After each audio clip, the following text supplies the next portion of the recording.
सोचिए कि आप सुबह अपने ऑफिस जाने के लिए लेट हो गए हैं।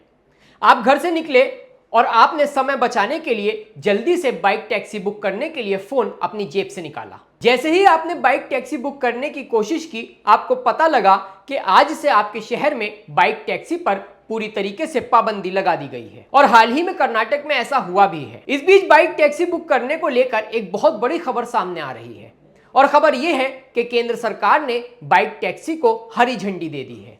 यह सुनकर आपके मन में ढेर सारे सवाल आ रहे होंगे, जैसे कि बाइक टैक्सी क्या होती है, इसके क्या फायदे होते हैं और सरकार ने जो हरी झंडी दी है इसके पीछे आखिर क्या वजह है। तो चलिए आसान भाषा में आपको पूरी खबर बताते हैं। तो दोस्तों, सबसे पहले समझते हैं कि आखिर खबर क्या है। 1 जुलाई 2025 को केंद्र सरकार ने मोटर वाहन एग्रीगेटर दिशा निर्देश जारी किए।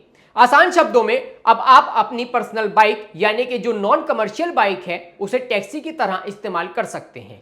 मतलब लोग अब अपनी बाइक से दूसरों को सवारी दे सकते हैं, लेकिन एक छोटी सी शर्त है, इसके लिए राज्य सरकार की इजाजत चाहिए होगी। यानी रैपिडो, उबर, ओला जैसी बाइक टैक्सी कंपनियां अब कानूनी तौर पर काम कर सकेंगी, बशर्ते उनके राज्य की सरकारें हां कहें।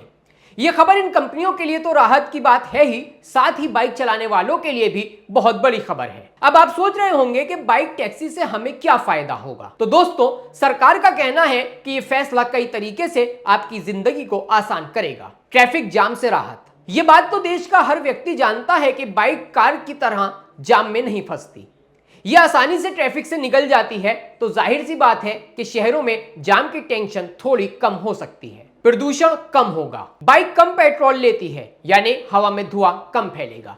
यह हमारे पर्यावरण के लिए भी बहुत अच्छा संकेत है। सस्ता सफर। बाइक टैक्सी का किराया ऑटो या कार टैक्सी से काफी कम होता है, यानी अब आप कम पैसों में कहीं भी जा सकते हैं। रोजगार और डिलीवरी। बाइक टैक्सी से न सिर्फ सवारी की सुविधा बढ़ेगी बल्कि छोटे मोटे सामान की डिलीवरी भी तेज होगी और हाँ, इससे ढेर सारे लोगों को नई नौकरियां भी मिलेंगी। तो कुल मिलाकर यह कदम हमारी जेब, समय और पर्यावरण सबके लिए फायदेमंद है। पहले बाइक टैक्सी को लेकर बहुत कंफ्यूजन था।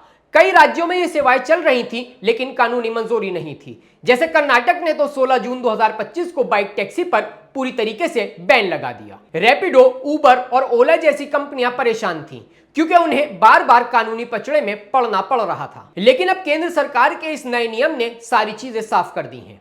अब बाइक टैक्सी को कानूनी मान्यता मिल गई है, यानी कंपनियों को अब डरने की जरूरत नहीं है। अब एक जरूरी बात, केंद्र सरकार ने तो नियम बना दिया, लेकिन अब बारी है राज्य सरकारों की। हर राज्य को अपने हिसाब से इन नियमों को लागू करना होगा। जैसे वो बाइक टैक्सी कंपनियों से हर दिन, हफ्ते में एक बार या 15 दिन में फीस ले सकते हैं।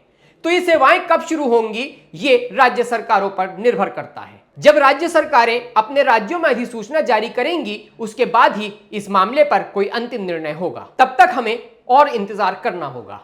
जैसे कर्नाटक में अभी बैन है तो वहां की सरकार को पहले नियम लागू करने होंगे, यानी अभी थोड़ा सब्र करना पड़ेगा। तो दोस्तों, ये थी बाइक टैक्सी पर केंद्र सरकार के नए नियम की पूरी कहानी।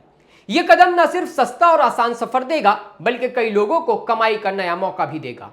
लेकिन अब सब कुछ राज्य सरकारों पर निर्भर है। आप क्या सोचते हैं? क्या आपके हिसाब से आपके शहर में बाइक टैक्सी शुरू होनी चाहिए? नीचे कमेंट में हमें जरूर बताएं। वीडियो अच्छा लगा हो तो हमारी वीडियो को लाइक जरूर करें और चैनल को सब्सक्राइब करना ना भूलें और देखते रहें पब्लिक माइक, आपकी आवाज।